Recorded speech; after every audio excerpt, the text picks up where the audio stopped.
Hey y'all, what's going on? This is Miss Marcy, and I wanted to come on here and talk about the whole situation, the tragic situation that took place over in Charlottesville, Virginia over the weekend.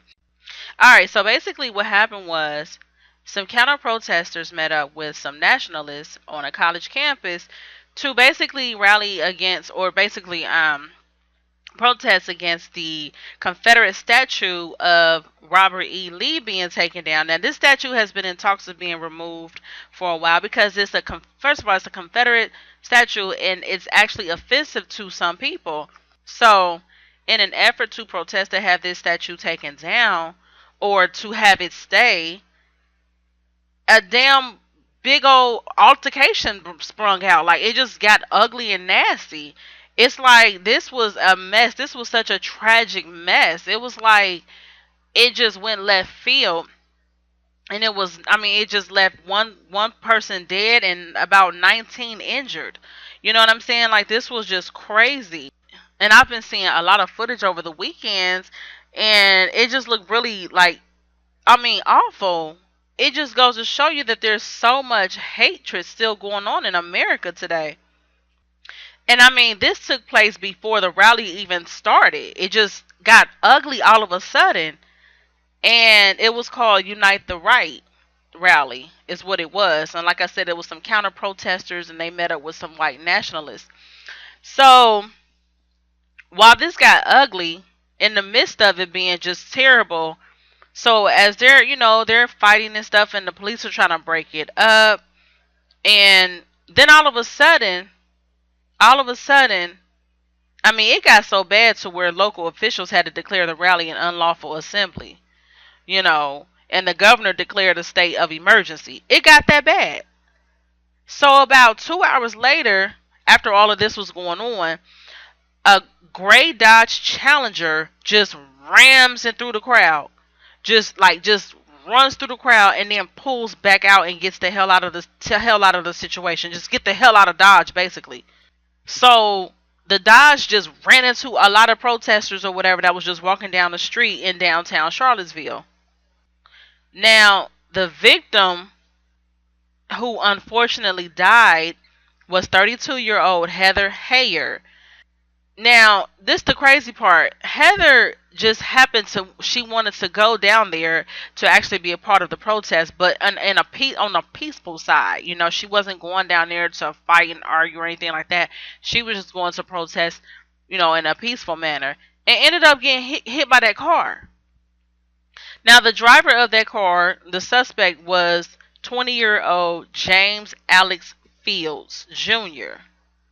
from Ohio. Now, he's actually facing charges of second-degree murder and malicious wounding and failure to stop in an accident that resulted in death. Now, his mother spoke with CNN, and she said that her son told her last week that he was actually going to an alt-right rally, but she said she was not involved in any of his political views, and she didn't know that this was a white supremacist type of rally. She actually thought um, it was something that having to do with Trump. And speaking of Trump, honey, when this took place, he took his sweet little time to even respond to the situation. I mean, so people were tripping off that too. Like, how the hell is this going on? This has been declared an emergency, and you not really even saying nothing.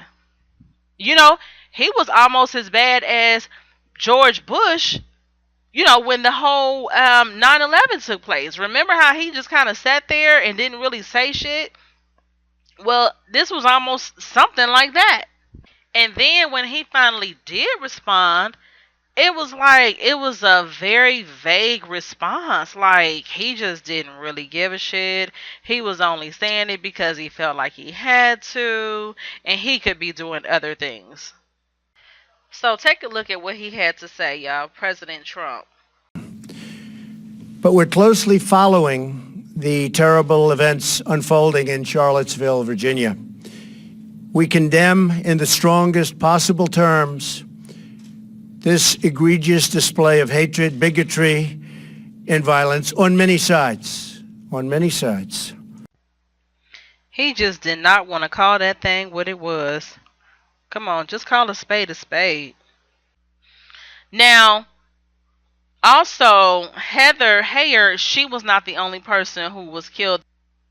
So there were two Virginia State Patrol troopers who died as well. So they were in a helicopter and they were supposed to be monitoring the event on Saturday. The pilot, who was Lieutenant H.J. Cullen, who was 48 years old, and the trooper Burke M.M. Bates, who would have turned 41 on Sunday. Ain't that crazy? They were the two in the helicopter. Like I said, the helicopter crashed, and so the authorities are actually still investigating what happens with that, what caused that helicopter to crash. I mean, this situation is just a mess. I mean, it's sad. It's so sad. All over that damn Confederate statue. I mean, is it really that serious? I understand, I understand a lot of a lot of cities and states have a lot of, history behind it. But this is a Confederate statue, and like I said, it's offensive to some people. I mean, what is the big deal about keeping it there and going crazy like that over it? It's not that serious. Just evil, just plain old evil. I mean, situations like this just really like piss me off. I don't know. It's just, I guess it's because, like I said, just seeing that there's so much evil still lies within America, and it's sad.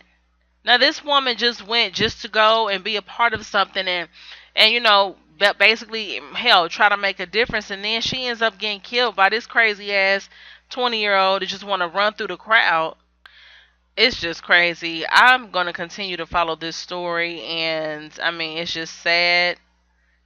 And it just goes to show you, every time we think that, we've come far in America, it seems like stuff like this happens. If it's not the whole, police killings of unarmed black men, it's something dealing with race, and it's just sad. It's disheartening, and it's just, I don't know, it's just very discouraging at times. Now, since then, the Department of Justice and the Federal Bureau of Investigations have launched a civil rights investigation into the deadly crash. And I'm not trying to be funny, but people say a lot of things about Ohio and things like that, but I'm not going to lie, like sometimes these southern states it's like still have a lot of racial tension going on. And I'm not saying racial tension can't be any and everywhere, but it's like a lot of it's still rooted in down south. You know what I'm saying? Oh, and honey, let me not forget Michael Rappaport from, y'all remember him from Higher Learning, with Ice Cube and Regina King, and he played on there as Remy, the basically the lost college student that turned into a skinhead and was against, they like I think they were like a white supremacist group as well, and he went nuts. Well, in real life, honey, he went in on these white supremacists, honey. And listen to what he had. Y'all look at this video and check out what he had to say. Last night in Charlottesville, Virginia, a bunch of white nationalists carrying tiki torches that they got from Home Depot, wearing skinny jeans, drinking coffee, came out for a protest saying, "White lives matter, white lives matter." You know your life ain't shit if you're a college student on a Friday night during the summertime. You ain't getting no ass, and you decide to come out for a protest carrying tiki torches, talking shit. Little coffee cup carrying white nationalists. You ain't shit. If you was really trying to get it poppin', you would have taken your little Ed Sheeran protest right over there to Virginia Beach or Newport News, and you would have got your tiki torches stuffed up your ass. Revenge of the nerd protesters. Eat some pizza, take a few bong rips. Don't you got a fucking toga party to go to? It's Friday night. Try to get to second base with a girl, you fucking loser. Talking about white lives matter, throwing up Nazi salutes. Dorm room dumb fucks. He said, he said, it's a Friday night. I mean, which is true. Like, shouldn't y'all be going to go have sex with somebody or something, or getting drunk? You know what I'm saying? But anyway, yes, he went in on them. He went in on them, honey. And the funny part is, he actually played a white supremacist on Higher Learning. So his character was actually the same characters that he's actually speaking against, the same type of people that he's actually speaking against. So I thought that was kind of funny. Well, not funny, but I thought that was kind of weird, kind of crazy. So yeah, but I mean, it's just really the bottom line is it's sad that somebody had to lose their life. Well, three people lost their lives, and it was just and all those other people were injured. It was just really sad. So, like I said, I'm going to continue to follow this story, and I hope you guys are following it too. So yeah, let me know what you guys think. Leave your comments and everything. And that's all I really have to say about the whole situation. Again, this has been Miss Marcy, and thank you so much for tuning in. Until next time, peace.